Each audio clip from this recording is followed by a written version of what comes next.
on this episode of the WildFed podcast. We're now in a day and age of shifting baselines and diminishing opportunity, whether that's access to public land and public waters, or whether it's the thing that hangs over everything is climate change. Growing up here in Maine, I just was oblivious to what we had for a salmon fishery. People used to talk about salmon and they were talking about the East Coast. Now, obviously, that's not happening. If the existence of the hatchery drives the wild fish to extinction, and because of inbreeding, the hatchery fish trend towards zero on their own, you basically have created a machine that leads to extinction of both fish. What you just said is like a metaphor for the modern human population. In a lot of ways, I think the recreational fishing closures to protect species are performative. If you don't have a connection to nature, ideas like going to Mars start making a lot of sense. Things aren't getting better out there. We need to be doing what we can to save what we love. I don't know. I'm still hoping for benign dictatorships. I don't know. Episode 152 of the WildFed podcast, Shifting Baseline and Genetic Pollution with Dylan Tomine, is brought to you by Surthrival. When I started Surthrival back in 2008, my goal was to create a supplement line devoted to where I saw the world headed. One where immune systems would be challenged, hormone levels would be stymied, and our ability to adapt would be limited by the chemical and electromagnetic pollution that was becoming a constant. And I believed that nature held the answers. One of the first product lines I developed was our medicinal mushroom dual extracts.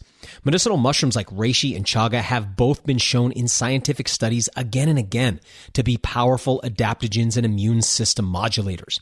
They help your body adapt to the changing health landscape and fortify your immune system against new and existing threats. In fact, their beta-glucans, complex, non-sweet, non-glycemic sugar molecules, make your immune system more intelligent, improving your white blood cells' abilities to clean up unwanted biological intruders and its own wayward cells. Surthrival's chaga is made from wild chaga mushroom, and Surthrival's reishi is made with organic wood-grown fruit bodies. Both are extracted in alcohol and hot water for a full spectrum product like no other. Right now and all through September at surthrival.com, our reishi and chaga mushroom dual extracts are 20% off with the coupon code ADAPTNOW. Head over to surthrival.com and use the coupon code ADAPTNOW for 20% off all mushroom products. Again, it's surthrival.com and the coupon code is ADAPTNOW for 20% off all medicinal mushroom products. It's pawpaw season, as you know from our recent episode with Michael Judd. And Foraged.market is your source for this American treasure. You know Foraged.market as the place for buyers and sellers of wild source and specialty foods from around the world. Right now, as the pawpaws are in their final stages of ripening, Foraged.market is gearing up for the harvest, preparing to ship ripe pawpaws and frozen puree to hungry folks like you all over the country and world. They've also got pawpaw cookbooks, our recent podcast guest Michael Judd's online pawpaw course, pawpaw seedlings, and more. Check out the great landing page they've built at foraged.market/pawpaws to start shopping and to get on the wait list. As soon as the Ohio harvest happens, these fruits will start shipping. Don't wait. This is a seasonal zero-sum game, and the pawpaw inventory won't last long. In fact, some pawpaws are shipping right now. Remember, Foraged.market has tons of wild foods, including wild foraged mushrooms like chanterelles, chicken of the woods, lobster mushrooms, morels, and so many more. In fact, if people are foraging it, they probably carry it. And if you're looking for a great side hustle that's in alignment with your values and passions, consider becoming a seller there as well. The site is foraged.market/pawpaws for America's largest fruit, and foraged.market for all your favorite wild and specialty foods. I'm Daniel Vitalis, and you're listening to the WildFed podcast, a show about reconnecting with nature through hunting, fishing, foraging, and food. WildFed. Food is all around you. What a fun and thoughtful conversation today with Dylan Tomine. In addition to working at Patagonia as a fly fishing ambassador and recently releasing a book under Patagonia's publishing house called Headwaters, Dylan Tomine has traveled the world fly fishing and writing about it. His writing is engrossing, almost lyrical, each short chapter feeling almost like a dream you've had about some distant adventure on the water. He really captures the feeling of being there, and somehow through subtlety, the why behind adventures like these. But adventures aside, our conversation today takes us into other territory. In particular, that pesky little concept known as shifting baseline syndrome, wherein anglers tend to think of their childhood fishing experiences as the time when things were good, and then become dismayed as they watch fisheries decline as they grow older. But the concept really comes to life when you think of it generationally. Our parents saw their childhood as the good old days, not realizing that it was considerably better for their parents, and so on and so on. In other words, without context, we tend to notice degradation in our own time, but fail to see where we are in the big picture of history. If we could see the truly good old days, we'd realize the real extent of the habitat loss, species drawdown, and the loss of biodiversity. Our relatively short lifespans give us a very limited window through which to view our place in the planet's ecological history. Bottom line, while thankfully here in the US at least, our waters are still very fishable, we can scarcely claim the incredible fish populations that we could have a few centuries back. We also discuss the very controversial, though currently still active, fish stocking programs that are meant to offset declining fish populations. Declining in most cases, not because of recreational fishing, but because of dams, pollution, general habitat loss, industrialization, and other insults to our waters and the fish that live in them. As Dylan points out here in the episode and in a great chapter of Headwaters called The Myth of Hatcheries, the hatchery programs today seem to be leading us down a path of extinction for the very subpopulations of the species they're meant to save. All that to say, it's complicated. Those of us who fish love to fish, and we also love the fish we're fishing for. I'm not sure there are simple solutions, but these difficult conversations have to happen. And I'm honored to get to have that conversation with one of the great fly fishing authors of our time, Dylan Tomine. Dylan Tomine, welcome to the show. Hey, thanks for having me, Daniel. It's love your show. I'm happy to be here. I'm honored that you've seen the show. You know, when we first started doing that, we were so excited to get on cable, and then we quickly realized how few people see anything on cable anymore. I'm a inveterate late night, channel scrambler, and I have come across your show a number of times, and really just the vibe and everything about it, love it.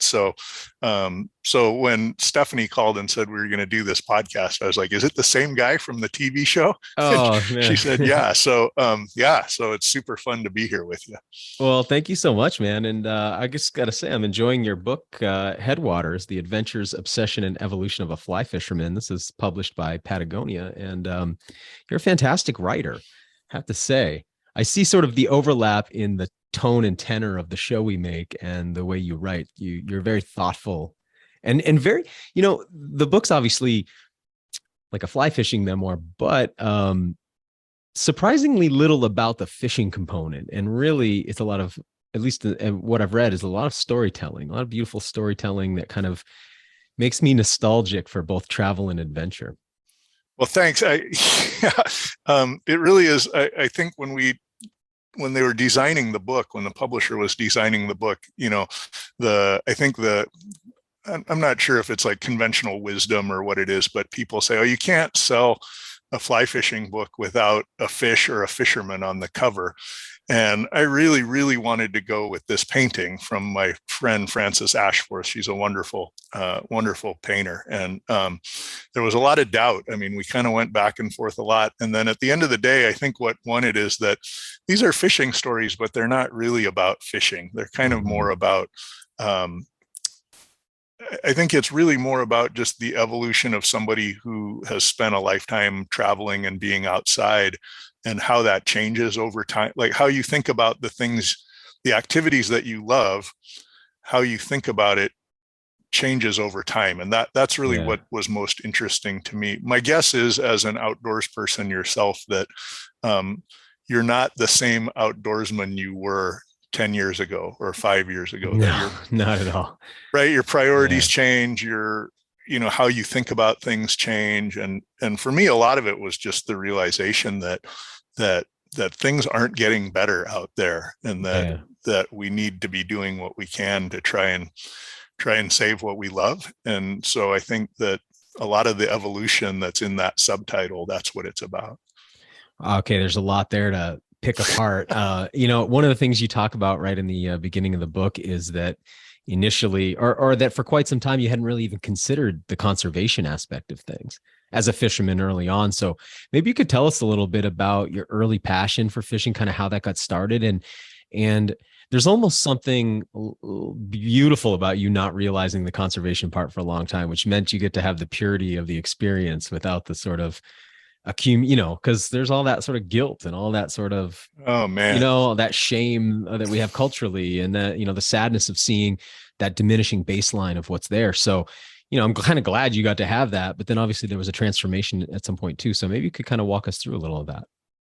I hadn't thought about it that way before, but I probably am the last generation of outdoors people that was able to experience that kind of unfettered joy. It may have been based on ignorance in my part, because the decline of natural resources started long before I was born. But I was that kid in the small town in Western Oregon riding an old beater bike around with the fly rods, either in my backpack or across the handlebars, and oftentimes a stringer of trout dangling down, which I will say has led to some spectacular crashes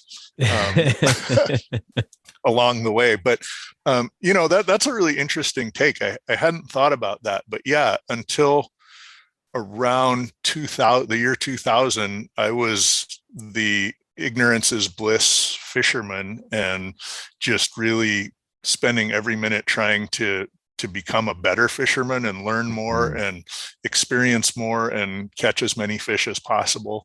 And so the wake up call, as and I think it's a little bit dangerous to talk about this book as a conservation book, because I think it's really more about people and relationships. But part of my relationship with fishing is that in the year 2000, the state where I live announced that my home river was going to be closed.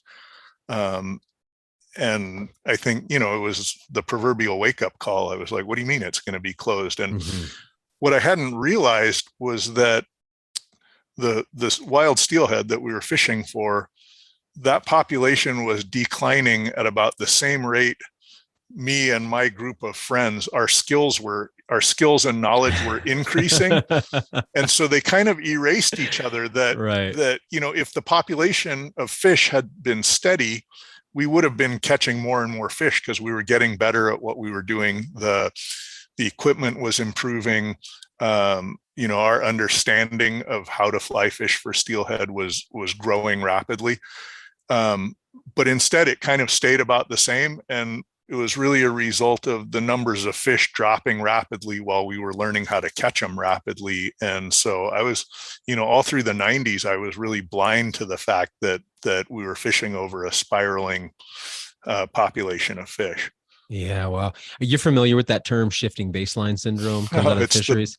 The bane of my existence, and fishermen are the worst, that you just accept, you accept what it is and figure it's always been that way. And then when it gets a little worse, you maybe have to drive a little farther or spend a little more time, but it's really easy to get caught up in the shifting baseline.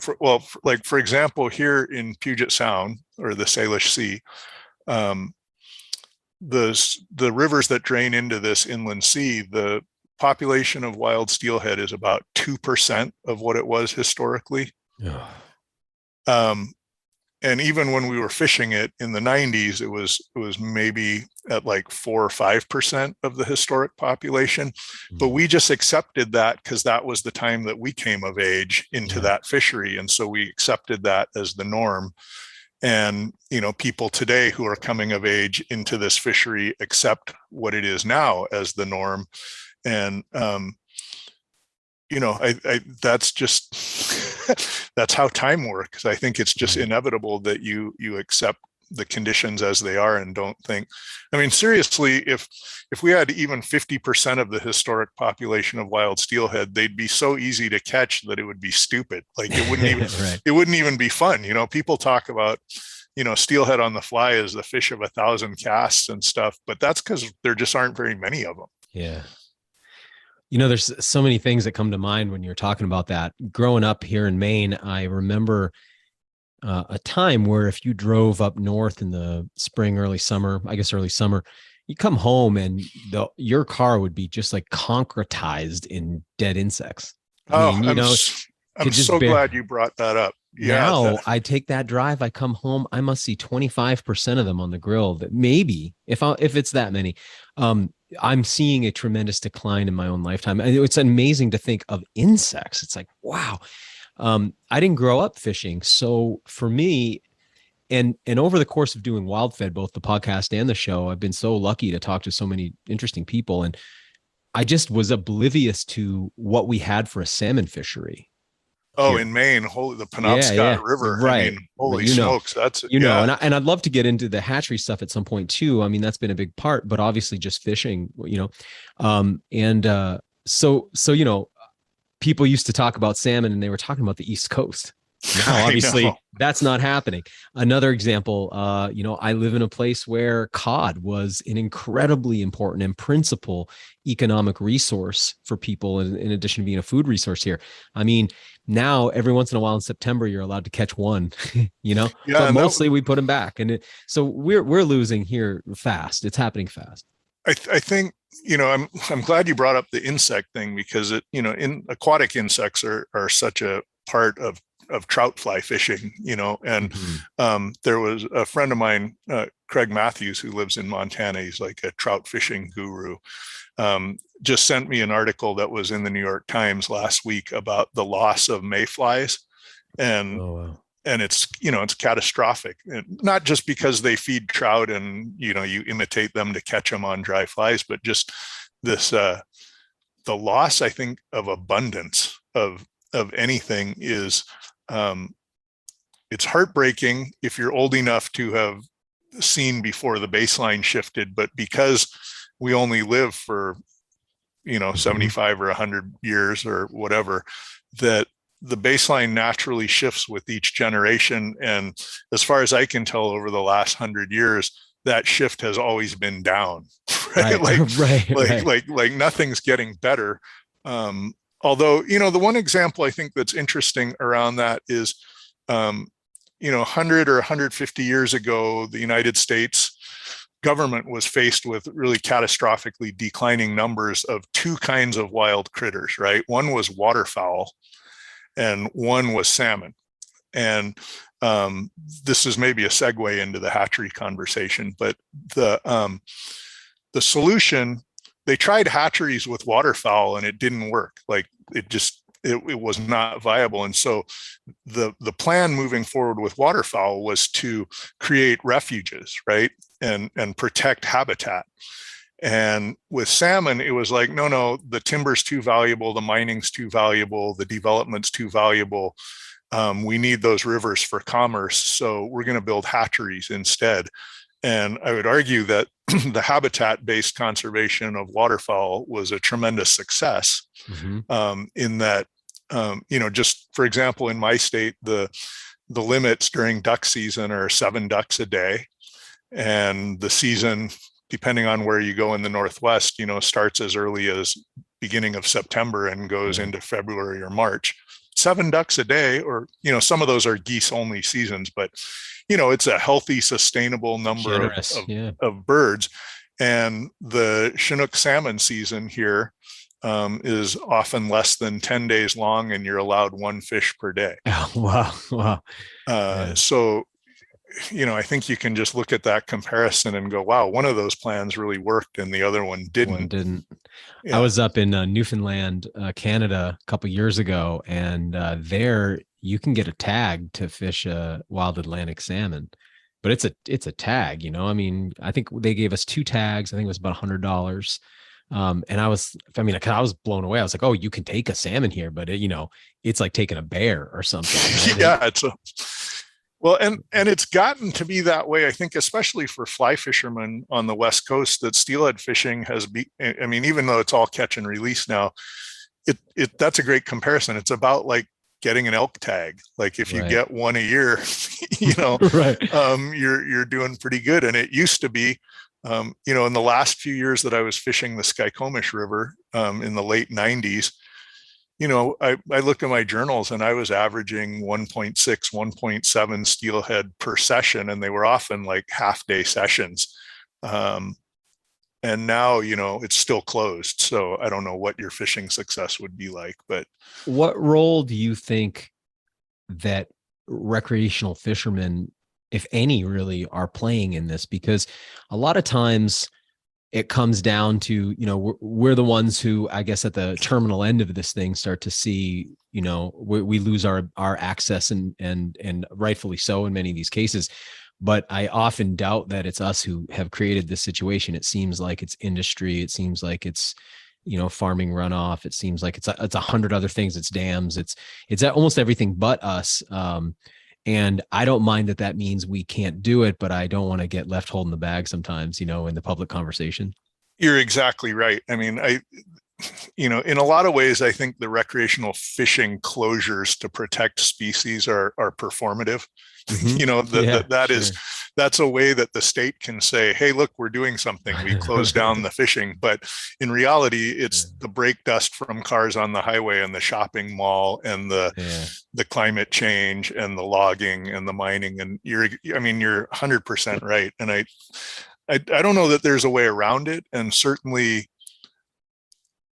our impact as recreational anglers increases as the number of fish get fewer, right? Mm-hmm. Like if there were healthy runs of fish, everybody that wanted to fish for steelhead could bring them home and barbecue them, and it would be awesome. And it would have very little impact on the overall health of the run. But because now there's just a handful of fish returning to these rivers so now I think it has a disproportionate impact for sure. When I think about, because you were talking before about how just about everywhere you look, the numbers of the populations go down.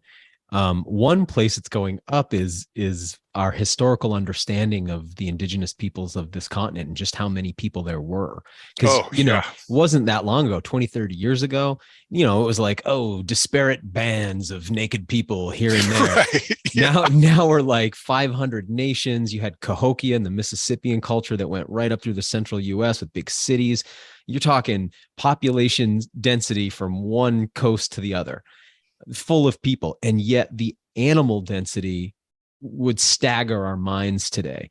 And these were people who were full-time professional hunter-gatherers pulling off these resources every single day. So it's not like that's an impossibility that a huge population could live off the animals there, right? No, again, I couldn't agree more. Maybe this makes for a boring podcast if we agree on everything. But, I think I've been trying to make that point more and more, that people talk about, we shouldn't be letting the tribes net on, they fish gill nets on the Olympic Peninsula and some of the Puget Sound rivers. And my whole point is that they were taking, the tribes for 10,000 years or 11,000 years were taking much higher numbers of salmon and steelhead out of these rivers to support a much higher population than we ever imagined as their sole source of sustenance. It wasn't the occasional, hey, we're going to go net today so we can eat some fish next Thursday. Mm-hmm. I mean, it was day in and day out. And if we had healthy populations of sustainable wild returns, that I think that would be, totally acceptable now. I have a friend that, if you're in the steelhead and trout, especially the fly fishing world, it's very, like, if you talk about eating a fish, it's like some mortal sin, and mostly it's because there's so few of them left that, it probably does make a difference if you kill a fish or not. But I have a friend who works in salmon and steelhead conservation. And he said, I'll know when my job is done when I'm inviting you guys to my house for a wild steelhead barbecue. And the people who've grown up in this very limited resource sort of thing go, oh my God, I can't believe he said that. But I think it's true. I think, that if we'd managed these better, that the recreational and even subsistence for indigenous tribes, like that level of harvest would not be a problem. Yeah. I live here in Maine. We have, I guess we call them brook trout. They're our, char species. But from what I understand, this was a fish that was pretty widespread down the eastern seaboard to a degree, and now they seem to be kind of last holdout here in Maine. And you had mentioned seeing a fishing episode of WildFed. We were on one of the lakes up in the North Maine woods where there's still a lake whitefish population. We only have, that's what it was. Yeah, that's I think we have right. seven lakes or something like that still has them. I mean, they were very widespread.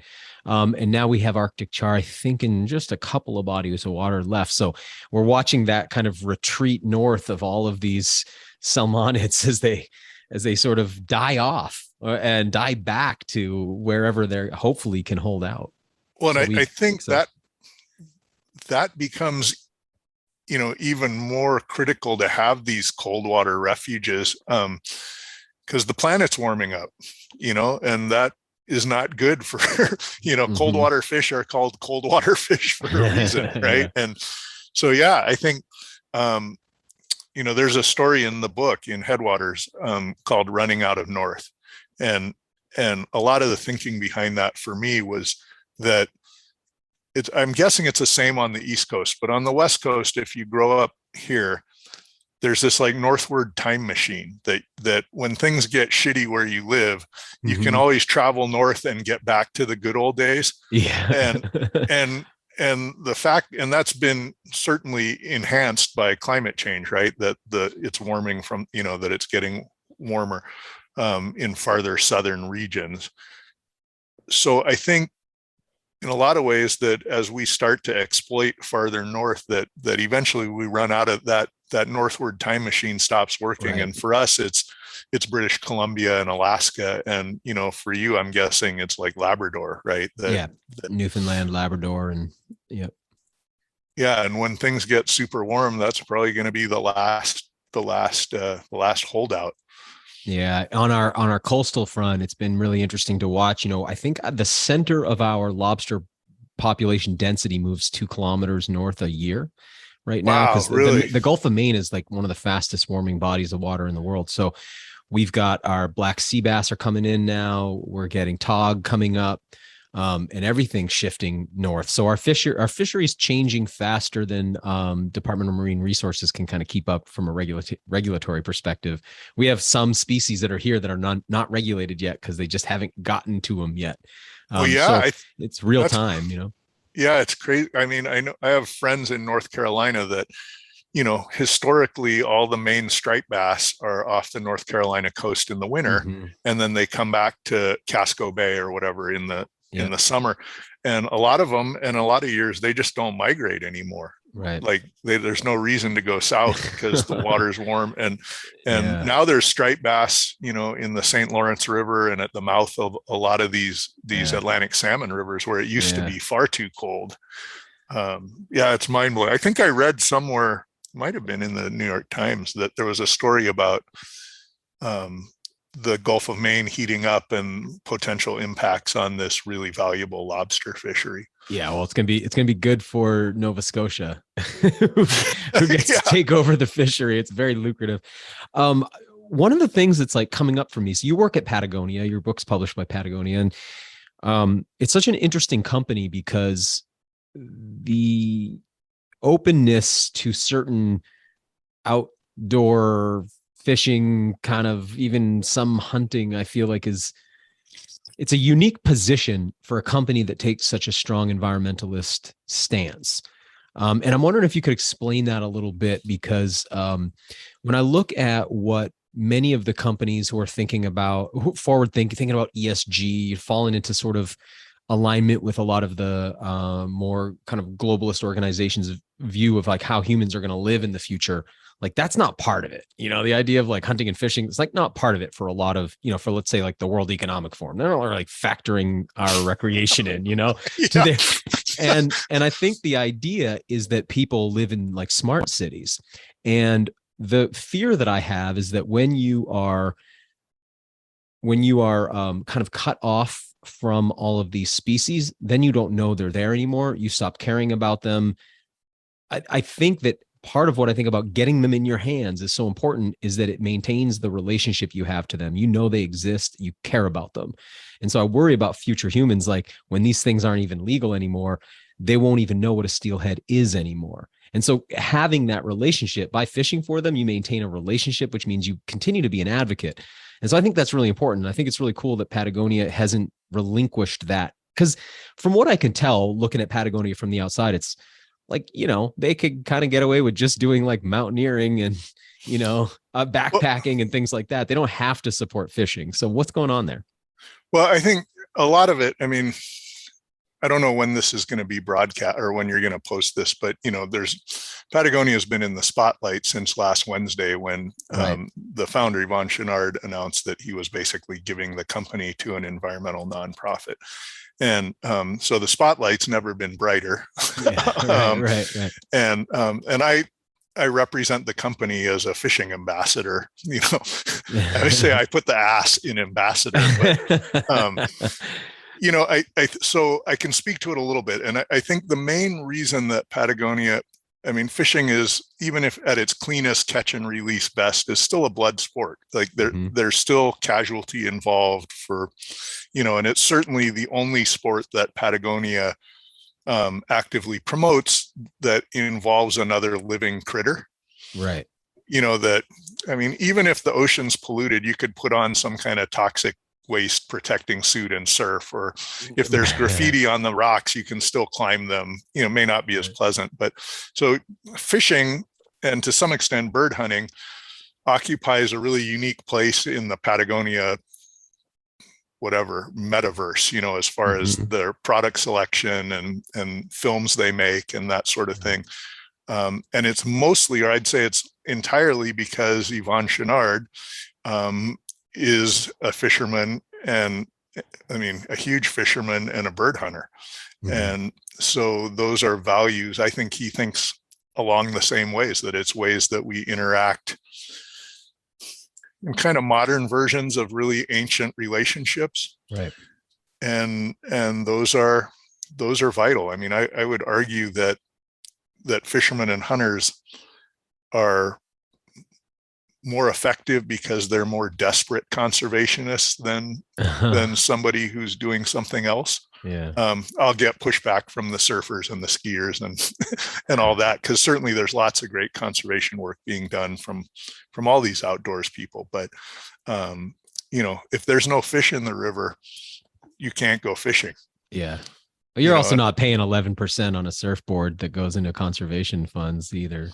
Right. Well, for sure. And, I was thinking, this reminds me, I was in Japan a few years ago, and I ran into this guy fishing on this river. And in Japan, almost all of the water from the rivers, for the most part, is diverted into all these small rice farms, and that almost, I think, in an effort to relieve dependence on imported rice, Japan has all these incentives for people just with houses to grow rice in their yard, which requires flooding. So instead of lawns, a lot of these houses have little rice paddies all around. And, and there's usually a community mill to process the rice and that sort of thing.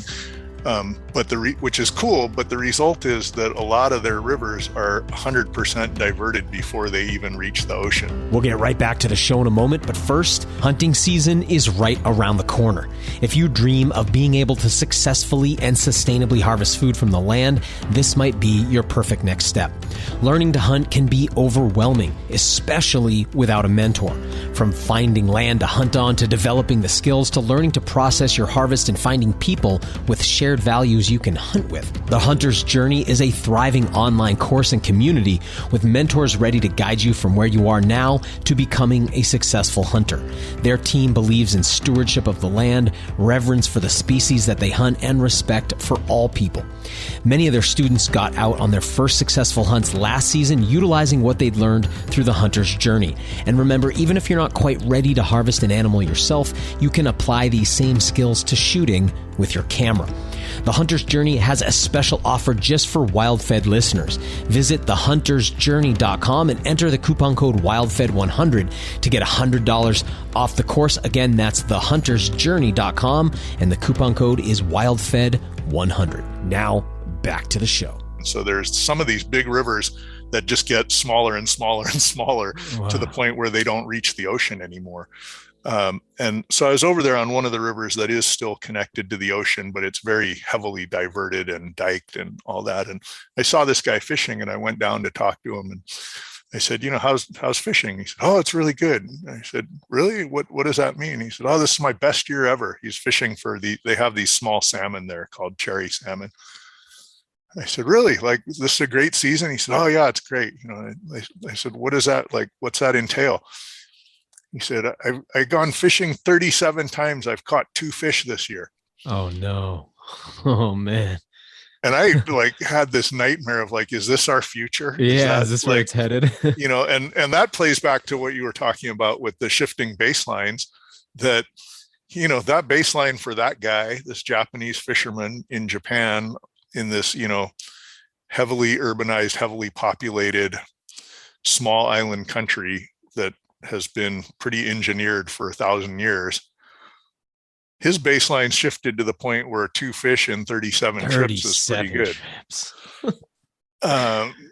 And so that was one of those experiences where I got pretty fired up to get even more serious about conservation, because I was like, man, I can't, that's not tenable, Yeah. Wow. Yeah. I was just fishing out of Ocean City, Maryland last couple weeks ago for my first swordfish. And I'll just say I'm very aware of, in addition to the shifting baseline, you have that tragedy of the commons. I'm just going to take one. Yeah. But yeah. I'm there to take one, I'm going to eat it. It's in my freezer. I'm stoked about it. But it was, it's a big sport fishing fleet there. And it was billfish tournament time, so blue marlin mainly, from what I could tell, and white marlins. And you've got all of these millionaires and gazillionaires down there, and they're going out in an armada of boats. And you're just like that. Also, you're like, man, how long can this go on like this? Where it's just like a naval fleet of boats out there. And I want everybody to get to have the experience, but it's like, man, I don't know if I think we're going to look back on some of this and be like, wow, do you remember that? Because I just don't know that that's going to be not just ecologically tenable, but will it be palatable to the public? Like, how long will the public support those kind of things too, Yeah, it's not a good look. No, you're saying you're coming from, because as far as fishing goes, you've got the right look. Like, fly fishermen have the look that like the optics are very good. Something I brought up on this show a lot is I'll say, when you go peruse the fishing literature, it's 90% fly fishing memoirs, and then you have a couple of books on knot tying. But you don't get much you know what I mean? When it comes to where's the IQ in the world of fishing, it's I think it's fair to say it's in the, where's the literati? It's in the fly fishing world. It's got more of a gentleman's look and feel to it. And so I think the public can really, they look at it and they see it differently than they see somebody out meat fishing. It just has a better look. And so I can see that going forward for a long time. But as far as sport fishing and meat fishing, I feel like we're going to start to meet a lot of friction and resistance in this coming world.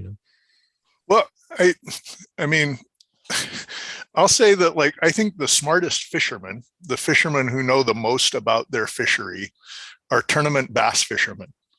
that those guys are fishing for a living, and they need to be able to get, they're not using nets. They have to get the fish to bite something in every time of year, every water condition, on lakes they've never been to.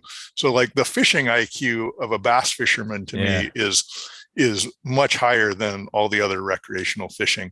The literary side, I think, comes into, says the guy who's added the 1 millionth literary fishing book to the canon. But the one without a fish on the cover, that's something. Yeah, I don't know. That's just me being an oddball, I guess. But it brings up, I think, that there's also that makes it very easy to charge fly fishing with elitism, right? That it's rich white guys that are paying whatever to fish these private spring creeks, and that they show up with $1,000 fly rod and $1,000 reel and $1,000 worth of equipment that they're wearing, and at least I've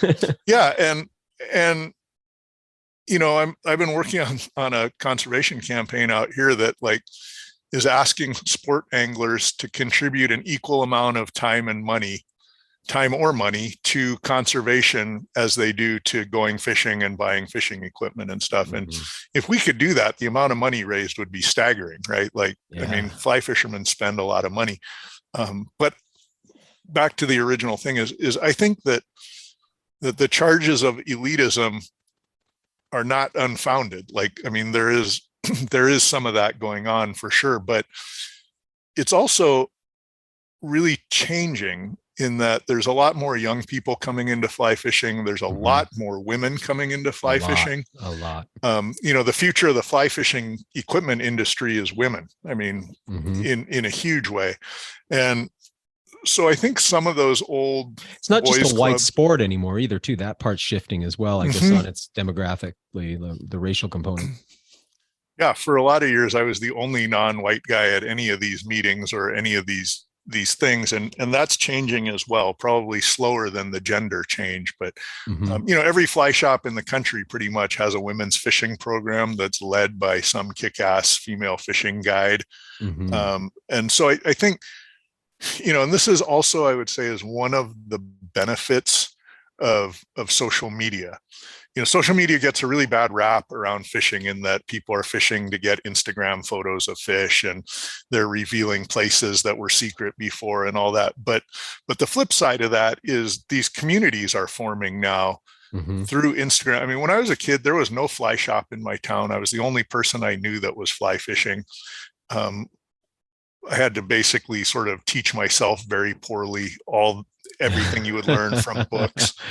And there was no community at all. And now, there's basically this global fly fishing club that you can specify by gender or age or the kind of fish you're fishing for that really lives. And I think there's a tremendous potential there to tap into that power for conservation means. Yeah. That we're more connected now in some positive ways too. Yeah. I guess that I want to know, is there any other, as far as the future is concerned, because I imagine you're in a very forward-thinking, environmentally aware company, and then you're specifically fishing in that world. What is coming down the pipeline for fishing? Like, how do you see that world shifting and changing in the coming years? I think a lot of it's what we've just been talking about. Is I think there's going to continue to be a really seismic change in the diversity of people who are coming into the fishing world, whether that's gender or race or whatever it is. I think that's changing. And then I think the real change to me is the level of responsibility we have to the resource that, we're now in a day and age of, as we've talked about, shifting baselines and diminishing opportunity, whether that's access to public land and public waters, or whether it's, specific rivers that are threatened from different development reasons, or the thing that hangs over everything is climate change. I think we're all going to have to become activist anglers and activist hunters. Maybe it's less organized, but even activist foragers in protecting not just our own access for use, but also the things that we're interested in need protection too. I'd just say a little example of that is we've spent my kids and I and friends have so many happy memories of foraging mushrooms just in the woods around here. Like it's a fun thing. We just look forward to it. It rains in the fall, and hey, we'll meet you at the spot, and we, go bust brush and pick mushrooms, and something my kids could do from a really little age, and the dog likes it. And, oftentimes I fruitlessly haul around a shotgun on the off chance we run into a grouse, and, and I have all these great memories, but, the amount of commercial harvest of wild chanterelles in the fall here has become such an industry that, there's huge swaths of the forest in the Northwest that are just picked clean now. Wow. And I don't know if that's having an impact. I don't know. I haven't read any, population studies of chanterelles or whatever, but yeah, I think things may need regulation or protection or whatever. And so I think that's changing too, mostly just as a factor of population. And certainly the person, I'm sure you've experienced this as well. The percentage of the population that's going outside to do these things since the pandemic started, is through the roof. Yep. Yeah, we'll see how long they hold on to it. I'm sure there's going to be, a lot of that's going to drift away, but for sure I think too, the next couple of years, from my reading of the, of just what government reports are from around the world, like there's going to be a little bit of a tight food supply over the next couple of years in a lot of countries. And I just think we're going to see a lot of people turned on to the landscape. This is one of these interesting things because as countries get wealthier, they tend to care more about their environment, but they tend to produce way more CO2, right? So it's like you tend to use a lot more, but you stop burning your forests for heat and you stop like harvesting all your animals for food. And, so that's one of those things where it's like, we're seeing a shift in a lot of places towards that, but then now it'll be an interesting couple of years. We're really blessed here with, I think, as much regulation as we have. The foraging world, like you mentioned, so unregulated. There's a study that everybody keeps referencing about mushrooms where something that showed that people harvesting fruit bodies don't really have any kind of population-wide impact. And I just people keep bringing it up, and I keep thinking that sounds like some 1500s thinking about, Nature doesn't really have excess, so if they're there for a reason, and if we take all of them, that seems problematic, But it may be. I mean, there's certainly a lot of interesting stuff going on around the mycelium, and these, and it may be that that's true. I guess I'd be pleasantly surprised if that turns out to be true. I think with at least the mushrooms here, the change has been more around how dry it's become in the summer and how much later the rains come. Right. Yeah. I think the Northeast is different because you guys get a lot of your rain in the summer, right? Mm-hmm. Yeah, we do. We're very much, the rains start in the fall, and I think we're going on. It's the driest summer ever in Washington. But I think, we're going on 80 days without measurable rainfall, and so I just wonder, like these longer and longer stretches of dryness, the soil gets really dry. Does that mess up the underground parts of these mushroom networks? It's got to. Well, it definitely affects when they fruit. I went out the other day actually to look for some maitakes, hen of the woods, and typically mid-September is when I find them, but it's been dry lately. We just got some rain this week. It's raining right now. So I know they'll start coming out, but it certainly has an impact. Yeah. Yeah. I want to ask you this question about there's a chapter in your book called The Myth of Hatcheries. And I guess on the topic of what, this idea of this shifting baseline and these declining populations, there's something very attractive about the idea of the hatchery, like, oh, we're just going to make more fish. It's no problem. We figured it out. I got to tour a couple of hatcheries now here, both state-run ones and federal ones. We have federally run ones for our salmon, and then state-run for our trout and other salmonids. But at some level, I was more impressed than I expected to be with the operations. On the other hand, it doesn't really seem like it works.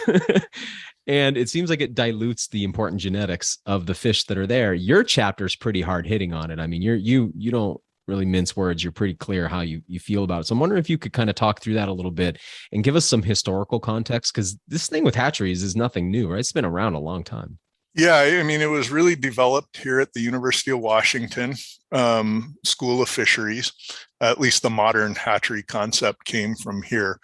And it's mostly been, let's just say you value salmon, but you also value industry, resource extraction. And, the West Coast, when we ran out of manifest destiny, it became we're at the end of the continent, let's harvest everything we can. And hatcheries were this part of this Western philosophy of we can engineer our way out of any problem, right? And so it was an engineered solution that would allow clear cutting and, in the old days, mining, clear cutting, dam building, these things that destroyed the watersheds, or maybe didn't destroy them, but developed them for commerce in ways that were not compatible with wild salmon.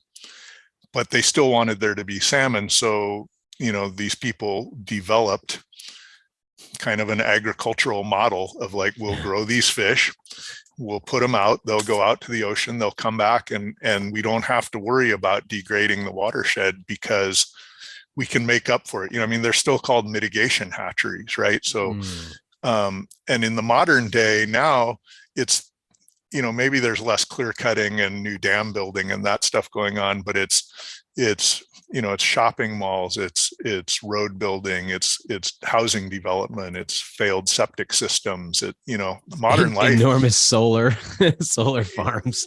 Yeah, modern life is not good for these critters, and so in a lot of ways, the hatcheries were developed as a crutch for the other industries.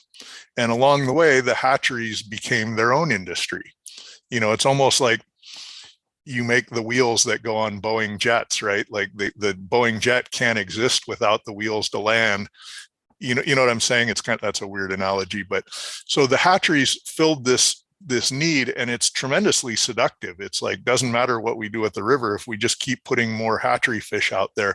And the biological side of it is that, the exacting crucible of natural selection that happens in the wild. If an adult salmon has 5,000 eggs and she spawns and the eggs are fertilized, out of that 5,000, let's say 100 of them actually live to hatch and become little fish. Right. Yeah. And out of that 100, maybe 75 of them are strong enough to wiggle out of the gravel and become free swimming fish. And then, and it reduces and reduces. Everything with even the slightest flaw for survival perishes.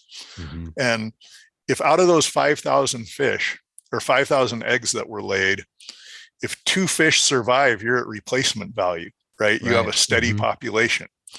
That's 2 out of 5. If 3 come back, you have a 50% growth in population, right? Mm-hmm. In a hatchery, 100% of those fish survive being spawned. Yeah. And so all these flaws in the genetics are, a geneticist would tell you they're not flaws, they're just being selected for survival in the hatchery environment. They're massively fit for the hatchery. Right. Yeah, exactly. That's right. So 100% of those fish will survive to be, or 98% or whatever. And so you have this rapid increase in flawed genetics for surviving out in the ocean. So when you build a hatchery, the first few generations, you have this huge boom in population. The fish come back like crazy and everybody says it's awesome. Gradually it starts to go down, and then really precipitously it starts to go down because with each generation, those genetic flaws for survival in the wild are magnified, right? And they're increased because you're now spawning, you're compounding those errors. Right. And then what's even worse is that would be fine if they could coexist separately from the wild fish. Mm-hmm. But the trouble is not all of those hatchery fish are harvested back to the hatchery. A good portion of them spawn with the wild fish.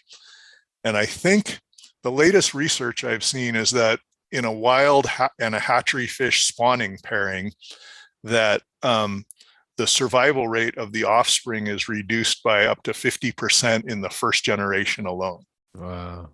And so if we were counting on those 2 fish coming back from the 5,000 wild eggs, and that's cut in half, and now you only have 1 fish coming back, you can see that's like a 50% population reduction. Yeah, that's a path to extinction. Which is what's happening. The presence of the hatcheries is driving the wild fish to extinction. And then I'll take this one more step if we're not boring everybody to death here. Oh, not at all. The next problem is that because the hatchery genetics decline and decline and decline, and the fish stop coming back to the hatcheries, every few generations, the way the hatcheries revitalize their genetics is they go take wild fish and spawn them back in with the hatchery stock in the hatcheries so that they get fresh infusions of good survival genes. But if the existence of the hatchery drives the wild fish to extinction, and because of inbreeding, the hatchery fish trend towards zero on their own, you basically have created a machine that leads to extinction of both fish. Wow. I know it's mind-blowing, like when you think about that, and it happens over such a long period of time that the baseline shift and people are turnover of employees, you get new folks in there. So a great example of that is on Chambers Creek in Washington State, Chambers Creek stock is the main stock of hatchery winter steelhead. So they, 75 years ago or whatever, they took wild fish from Chambers Creek and created this line of steelhead that survived really well in hatcheries. And, when you take wild fish from most watersheds and try and spawn them in a hatchery, the success rate's really low. Like they're not adapted to live in those concrete things. So now we're in this many, many generations of Chambers Creek hatchery steelhead, which is the dominant hatchery strain that is planted and raised all through the Pacific Northwest. The original wild run of steelhead on Chambers Creek is extinct. Oh man. Wow. It's gone, Wow. And so this is all that's left. And this is going to, hopefully this sounds relevant here. This is like some big picture thinking. This is stuff that keeps me up at night, but it's like, what you just said is like a metaphor for the modern human population. You had hunter gatherers with incredibly robust survival genetics around the planet in these beautiful lives. And then the domesticated urbanized people start spreading out and they take over those lands, or you replace the buffalo with the cow. It's kind of it's the same thing. So, and then what used to happen though is like you were talking about refreshing the genetics, like a society would go out and they would conquer and they would rape and breed with the people and they would infuse themselves with good genetics again. But now we've kind of run through everybody. There's like nowhere left to do it. And now our sperm rates and fertility rates are dropping. And it's like, you could be talking about modern agriculture. You could be talking about modern people. And I'm fascinated by the idea of nutrigenomics, which is this emerging science of how the genome of what we eat affects us outside of just its nutritional profile. And it makes me wonder a lot, like, is there something different when I eat a wild brook trout versus a hatchery brook trout at some level that we don't quite understand yet, but might understand in 15, 25 years from now, where we're like, oh, because there's an interaction of your epigenetics with the genome of what you eat, and maybe eating, stupid inbred trout isn't as good as eating a wild trout. This is just cows instead versus of a buffalo. Yeah, or, exactly. I think that's a good point. And, you can get in a lot of trouble talking about, but there's analogies with modern medicine as well, right? Like all the gene pools of people that never would have survived because of modern medicine now survive and reproduce, right? Or you could look at it, again, I'm on very thin ice here, but you can look at it financially. Well, you can look at it, and certainly I don't want anybody I love to be denied modern medicine, and so, the argument's been made by other people as well that in the Western world today, the people who are least financially able to survive are reproducing the most, right? And all of those things are politically very incorrect to go into very deeply, but it is in some ways, like, for example, with the hatcheries, the reason those survival rates in those first stages are 100% of the eggs hatching and surviving to be fingerlings is not just because they've maximized everything for perfect oxygenation and water temperature and food.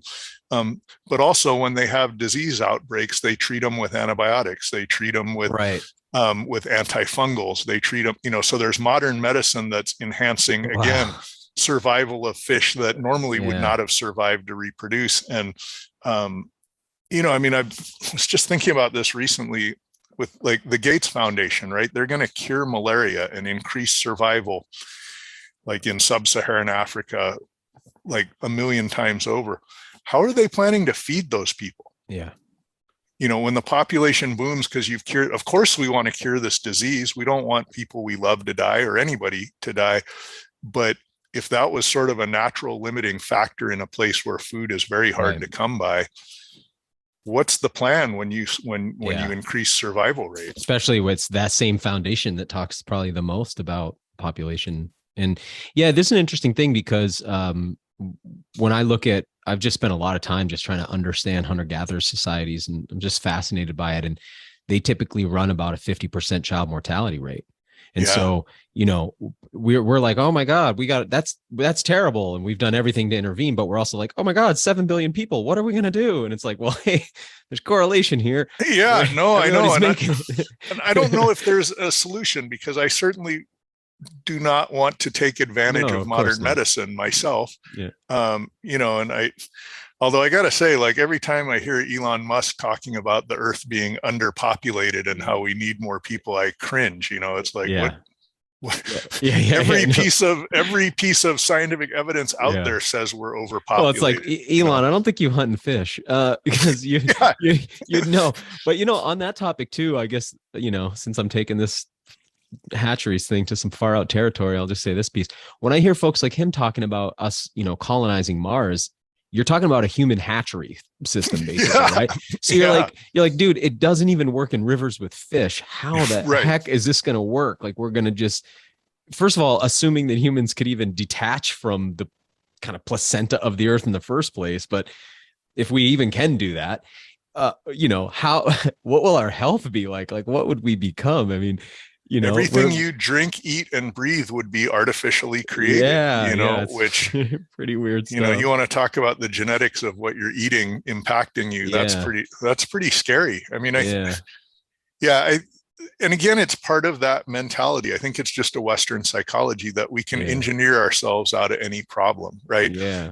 And if the engineering solution for Elon Musk is to make a whole bunch of money being able to send people from an overpopulated planet to an underpopulated planet, no wonder he's saying we're underpopulated. I mean, that's a business opportunity for Tesla. I hadn't really thought about the perverse incentive there. That's a good point. I hope Tesla is not one of your sponsors on this podcast, because we've just destroyed that relationship. Definitely not. I live in Maine. I'm a little concerned about EVs in the winter up here. The lithium-ion battery does not function well in the cold, but this is just really fascinating stuff, because I think that here's another reason why I think hunting and fishing can be so important.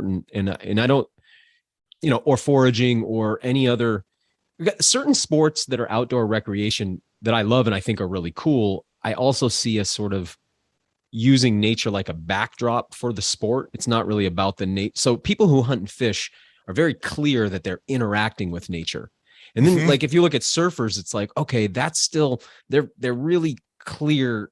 Like the wave is part of this natural phenomenon, but you do get to these certain sports where it's like nature just becomes the stage and you're performing a play on the stage. And it's not really about nature. In fact, I often argue that people who go into the wilderness dress more like astronauts than like tribal humans would have dressed, like head to toe, looking like full astronauts. I've done some slideshows where I do side-by-side comparisons of an astronaut and like a person with a full pack and a helmet and boots and all the holes, Gore-Tex outfit. You kind of look like you've come from somewhere else and you've landed here and this is a hostile planet, and you gotta, we sort of treat the environment like that. So part of what I think is so important about maintaining our, however you want to frame it, 3.5 million year hunting and fishing and foraging heritage is you can't get too far away from nature. Like people who do these things, who partake in these things, that will understand what we're talking about, where some of it might seem abstract, or if you don't have a connection like that to nature,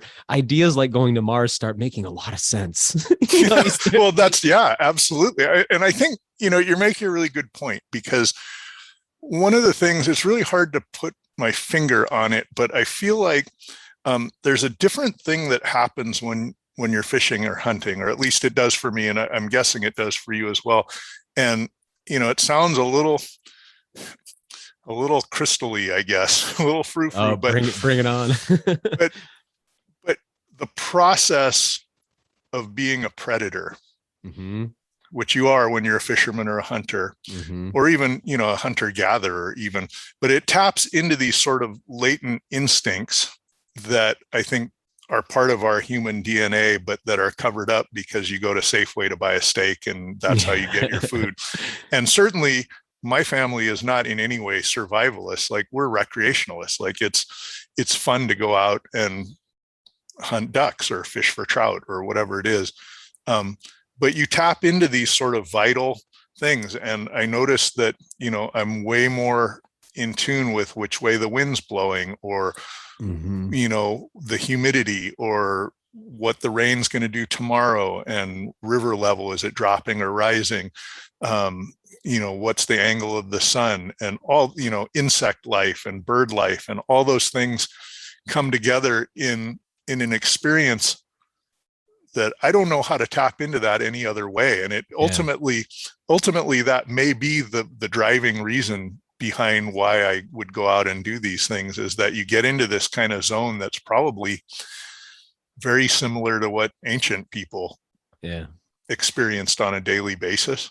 Yeah. And when you look at those folks around the world, even though they have dramatically different cultures, there's these through lines that are so similar in their spiritual traditions and their ritual practices and things. And one of the common factors seems to be really recognizing an intelligence at work that's greater than yourself and your community. And one of the things that scares me about the built and the virtual environments is those are environments where human intelligence and cognition is the greatest force functioning in the universe. Like, when you're in New York City, or when you're in the metaverse, the greatest thing is the human mind. But when you're in nature, boy, that thing gets shrunk right down to nothing. And you realize you're at the mercy of all of these forces that are much greater than yourself. And you're dealing with the intelligence of whatever the ecosystem's intelligence or nature's intelligence, or however you want to frame that. It's humbling. And without that you're not humbled. The hubris takes over really fast, and humans are doing crazy things. Well, and hubris is the driving factor behind the hatchery concept, right? Yeah. It's this idea that we can do better. We can make whatever Mother Nature did better through our own engineering and our own craftiness. And, and like you say, you could be out in the woods and the weather could change and you could die of hypothermia, or a bear could grab you and kill you instantly, or, any number of, and they don't have to all be catastrophic. I think even it's just like a small shift in the weather might force you into a change of plans, or a change of what the schedule you were on, or, and I think that, I hesitate to say it's spiritual, but it probably is. Like that's a place that's good for humans to be. Yeah. Well, spiritual is something, right? Because people always talk about it. So it's something that exists, whatever that is. It's like, it's a thing, and we all kind of know roughly what we mean. And it tends to be kind of focused on an intelligence greater than ourselves. And that's where I found it. I mean, I came to hunting and fishing very late in my life, and as really kind of really a byproduct of that spiritual quest. And what I found was that a lot of the things that I thought were spiritual that I chased ended up kind of being dead ends. They have the right trappings on the outside. And then it's so funny to me that the one thing I thought was the least, like, I grew up with like the Elmer Fudd Bambi kind of view of people who do these kind of things. And then it was so strange to me to find myself there eventually and being like, oh, this is where I actually find it, because I never would have expected that. Almost the opposite. Yeah, I remember when my kids were small, I think it was my daughter saying, all my friends go to this church on Sunday. How come we don't go to church on Sunday? I said, we go to church on Sunday. It's just outside, I mean, we're going to go fishing or look for mushrooms or whatever it is. And, hopefully some of that rubbed off on my kids, because I'll say this, like, I know we're running short on time here, but I wanted to say that as depressing as all this conservation stuff can be, and, it can be really depressing. I think that there's so much uplifting hope in the next generation that's coming. I think there is a group, my kids are teenagers now, and in talking to them and their friends, their peer group, they're all 1,000 times more aware of conservation issues than I ever was. and they're pissed. I Yeah. mean, they're mad that their parents and their grandparents didn't do what was required to protect the planet as a whole, or even these resources that provide recreation, in a way that they could have the same experience as we did. And I think this group of kids is pissed about a lot of things. I mean, that they have to be afraid when they go to school that somebody's going to come and shoot them with a machine gun, that the planet's warming up and we're still driving everywhere, or that, all these things that, and I think an angry population of motivated youth is what it's going to take to save us. Yeah. They got their work cut out for them. That's for sure, man. Cause it's on every front. I mean, it's like literally everywhere you look, you're like, oh, that's broken. That's broken. That's broken. That's broken. I know. Well, that's what I mean. I mean, and maybe it's not just environmental stuff. It's just and all of this stuff ends up being political, right? Because it requires power and money to change things. And on almost every political front now, there's things that are seriously broken. And, I don't know. I'm still hoping for benign dictatorship. I don't know. Yeah, I think there's something about this connection in nature that we have to recognize as a species is where we came from and where we need to be, because I think we've gotten so far from that. And I think that's the origin of crazy, if you ask me. But, kind of to take us out of this little bit of a nosedive here, bring us up at the end. I've been talking to friends lately, and I'll say things like, hey man, when I'm dying, if I'm on a deathbed and I can still move my hand, can you just put a fishing rod in it with a fish on the end of the line? Because I start thinking about, people will say like, oh, like maybe you die having sex. It's like, hey, that's a lot of work, like right at the end there. I don't know if you can muster that, but just to feel. So I was early in your book. I think it's right in the introduction. Wait, I got to interrupt you right there. Please. You also can't discount the horrifying experience it would be for your partner if you die while you're having sex. Yeah, right. Okay. Yeah, you certainly wouldn't want to put that on anybody, right? Yeah. Good point. Whereas with the fish, hey, you might die. You might get away. I might get away. Slip the hook. But you were talking about taking your kids out. I think you were talking about maybe fishing for bullheads or something, and you were talking about how you can still get that same excitement, even though you've gone on to like the bigger, better fisheries or whatever. And so I just keep noticing that whether I have like a Atlantic mackerel or like a 4-inch brook trout, or whether it's a giant Atlantic bluefin on the line, there's something that they're different, but man, I can get excited. And I'm just wondering what you think that is, because there's something about like that tenuous connection through a thin line. I think about like the two cans with the string between doing the little telephone game. The interpretation gets messed up. Yeah, something about like trying to connect through that thin filament to another living creature with its own agenda. So such a powerful feeling. Yeah, I think it's so rare that we have any direct connection to something wild. I get a very similar feeling if you're in a duck blind and you hear the whistling and the wings are set and they're coming in and your heart's going like, or, you've spotted a deer and you're busting brush as quietly as you can to come up in a place where you might get a shot, or, and for me, I mean, fishing is the most natural thing I think that I do. So it's more easily described there, but, I don't know. To me, it has something to do with the voluntariness, because this doesn't exist in a lot of other places, that you didn't find that fish and shoot it. You didn't trail that fish and capture it or set a trap that it stumbled into or whatever. You actually got it to bite something that you made, and so when that connection happens, first of all, it just always seems, even when I'm catching a ton of fish, it just seems so unlikely that a fish would eat some feathers on a hook that every time it happens, it feels like this miracle, and I would say that it's it's enhanced when we're in fisheries that I know we can eat the fish we're catching. Okay. That catch and release is clearly an important management tool in this day of high human population. But that when there are places and fisheries that can sustain themselves with some harvest, I would say that the looking forward to the meal that starts with the bite and that electric feel on the line is really enhanced, because then you really don't want to lose that fish. And when it gets in the net, you're really excited. And I remember doing this as a kid and watching my kids do this when they were small, of having a fish in the ice box and you're still fishing, but every few minutes the urge to go over there and just lift up the lid of the ice chest and look at the fish,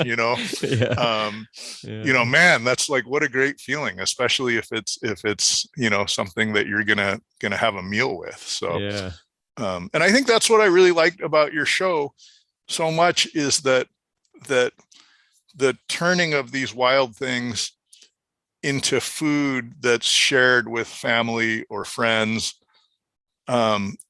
that both sides of that deepen the experience, right? That because it's food, the harvesting of it is deepened, right? And then the other way around, that the experience of eating it is deepened because it was something that you had to figure out how to get. And as you know, fishing, hunting, foraging, all of that's based on knowledge. Yep. Right? Like the accumulated knowledge, the search for patterns of repeatability of whatever, which then we're really rolling philosophically here, right? But then that can morph into traditions, right? Oh, after the first rain, we go salmon fishing, right? That becomes a tradition, which I think is not a really long leap from the start of a religious belief. Yep. Right. That it kind of just progresses that way. And so the feeling of that in the WildFed TV show, I think, is really clear and very artfully delivered, and in a way that really rang true to me more than any of the other, sort of shows on TV. Oh man, that means a lot to me. Thank you so much. That's us. I just hope that comes through. I'm glad to hear that from you. So thank you. And I just really appreciate what a thoughtful conversation today. It was a real pleasure to talk to you, get your perspectives. I really appreciate it. I hope we can sit down again, hopefully in person sometime. Yeah, we'll have to meet up and go fish or pick mushrooms or something somewhere. You're always welcome out here. Or I've been meaning to try, and I've never been to Maine, and it just looks like a place that I would love. And so one side of the country or the other, we should try and figure out a way to meet up and hang out. Please, anytime you're out here, let me know. And otherwise, if I'm out there, I'll need some help with my cast. But that's absolutely fine. I've been doing that Patagonia Tenkara cast, man. That can make you crazy. But yeah, definitely. Thank you so much for the time. And really, like you said, it's very thoughtful. It's great to have, I think, when you find somebody with this simpatico and you can kind of talk through sort of the big things in life. Thanks for listening to the WildFed podcast. Help us grow this show by subscribing and leaving us a rating and review. It ensures better rankings and more advertiser interest, which translates directly into better shows, more awesome guests, and a constant stream of fresh new content. Have a question you'd like answered on the show, or a hunting, fishing, or foraging trip you'd like to host us on? Email us at info@wild-fed.com. If you still haven't seen season 1 of the WildFed TV show, you can go to myoutdoortv.com, grab yourself a free trial subscription, and then check out all 10 episodes. Season 2 of WildFed premieres on Outdoor Channel in early 2022. And be sure to visit our website, wild-fed.com, to check out our store for WildFed hats, stickers, and more. WildFed. Food is all around you.